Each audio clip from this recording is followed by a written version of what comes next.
So strategic planning activities typically focus on three areas, that is the corporate, business or functional way.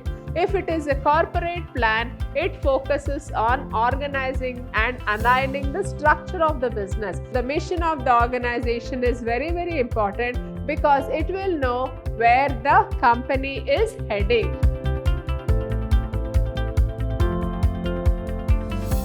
Hello everyone, I am Purnima, faculty in the Department of Commerce and Management, Vidhyaashram First Grade College, Temple of Excellence, MYSURU. I welcome you all to this Unit 2, Session 2. Now, let us have a look into the various types of strategic plans. So, strategic planning activities typically focus on three areas, that is the corporate, business or functional way.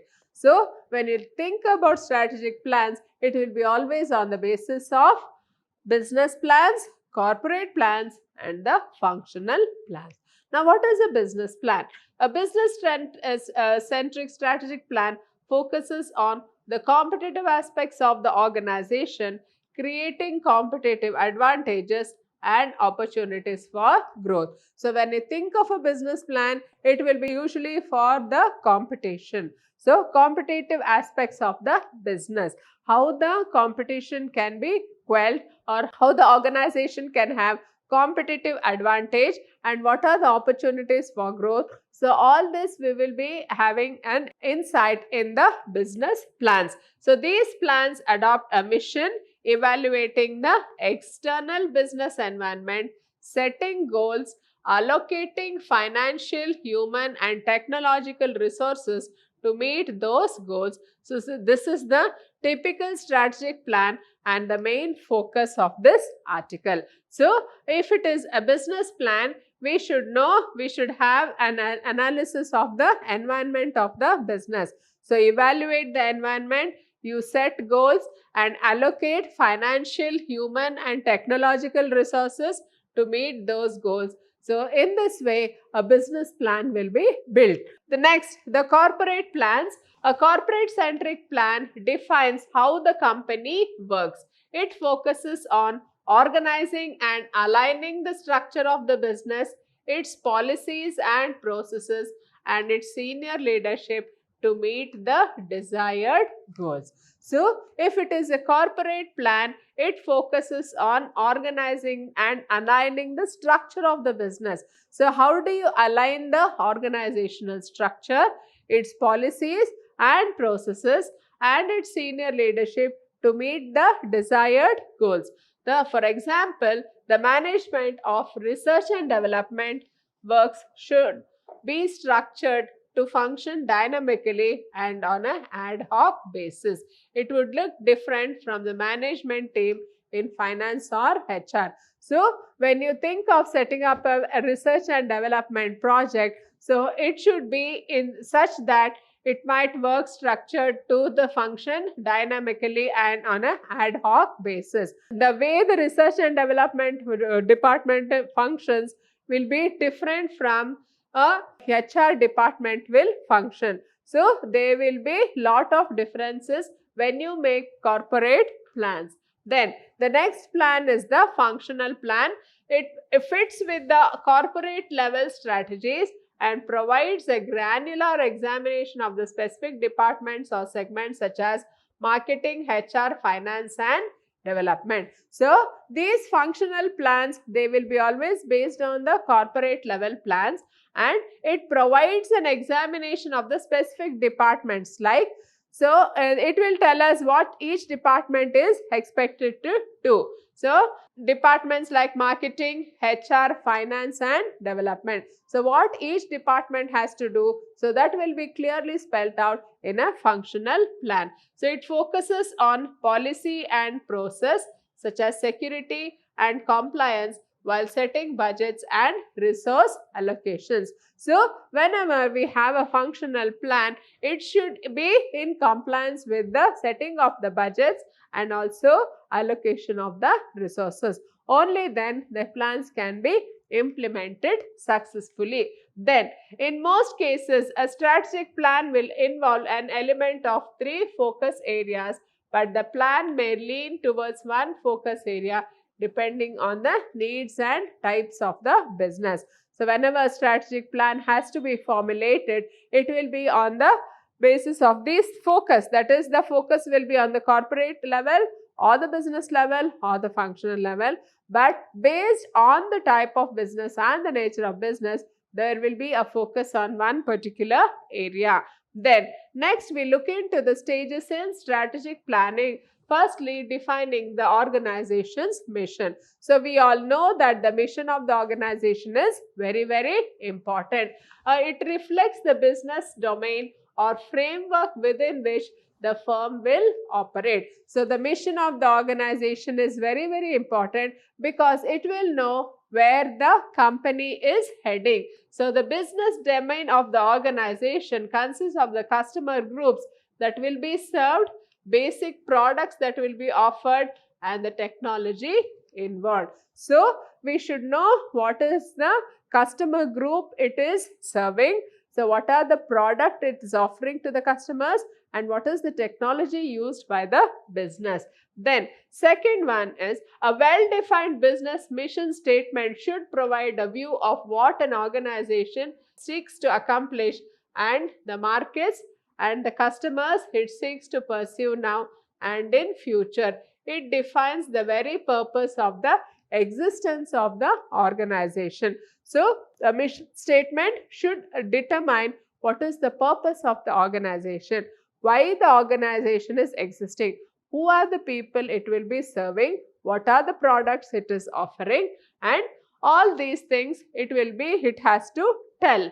Then too often it is believed that a company's mission is obvious or goes without saying. However, it may be obvious only to the top management without permeating throughout the organization to generate a shared company's values and style.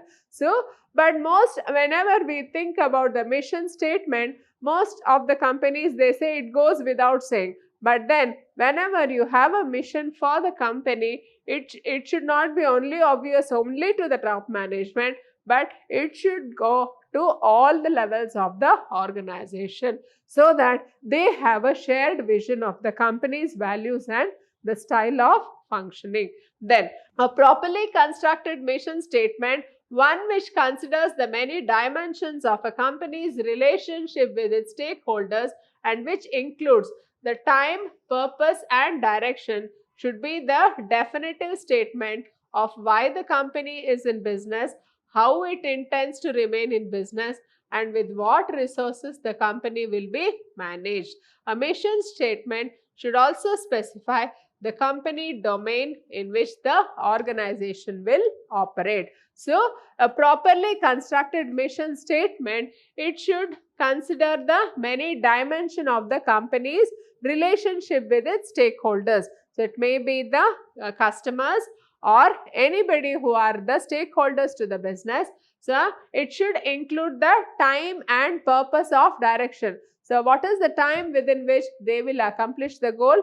What is the purpose of the company? And what is the direction in which the company is heading? So, all this will be clearly stated in the mission of the organization. So, strategic plan should have the mission statement of why the company is in business. So, the mission statement should tell us why the company is in business, how it plans to remain in the business, and what are the resources which the company will be using. So, in this way, the mission should specify the existence of the company.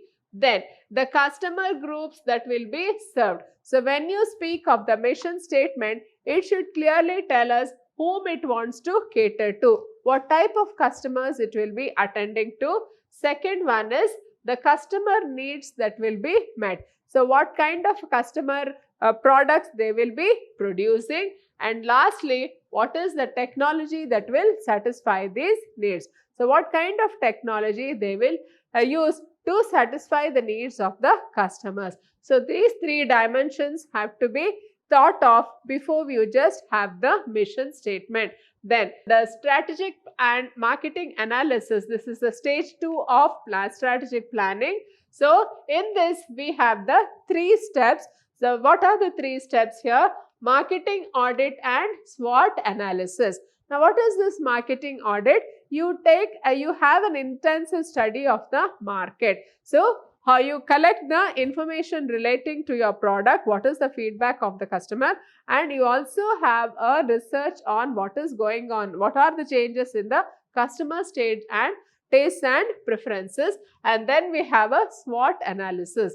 The next step is competitor analysis. What are the competitors doing? How they are able to tackle the competition. So you have a study of that. And lastly, the customer analysis. So in the customer analysis, you study what kind of customers are using a product and how to attract the customers. So these are the 3 steps which we have to look into. Then, what do we mean by marketing audit and SWOT analysis? So, it is a true starting point for strategic planning, since it is through the audit that the strategist arrives at a measure of both environmental opportunities and threats and of the capability of the organization. So, it is only with the help of the marketing audit that the planner will be able to know what is the true position of the business. So, what are the various opportunities available before the company,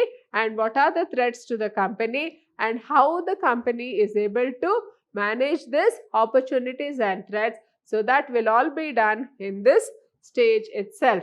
Then, and in this stage, we also see that analysis of the external environment and the internal situation. So, what is the business environment in which the organization is running? And secondly, what is the internal environment? So, the evaluation of past performance and present activities. So, what the company was doing in the past years and what it is presently doing. So, you have an evaluation of that. And lastly, the identification of future opportunities and threats. So, what are the various opportunities the company has before it, and what are the threats to the company? So, all this they will have a analysis. Then, next is the SWOT analysis. So, it is one of the ways in which marketing audit can be performed.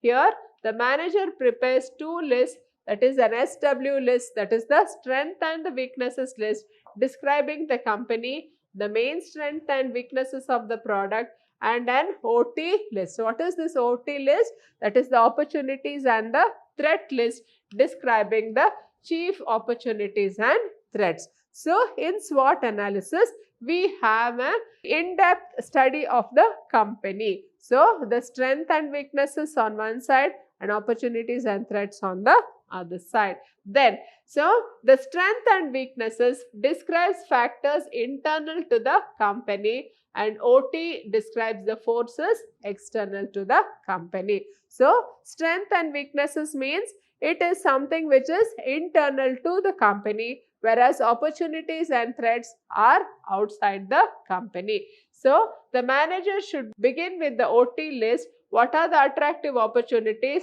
facing the firm? So, a strategic planner, he should take care to see that he studies the opportunities and threats and then come to the strengths and weaknesses. So, the aim here is to determine the market potential for own products in terms of needs that are not being fully satisfied. So, when you are having a marketing audit, we should know that what is the market potential for the product and what are those aspects of the market which are not being satisfied by the company's products.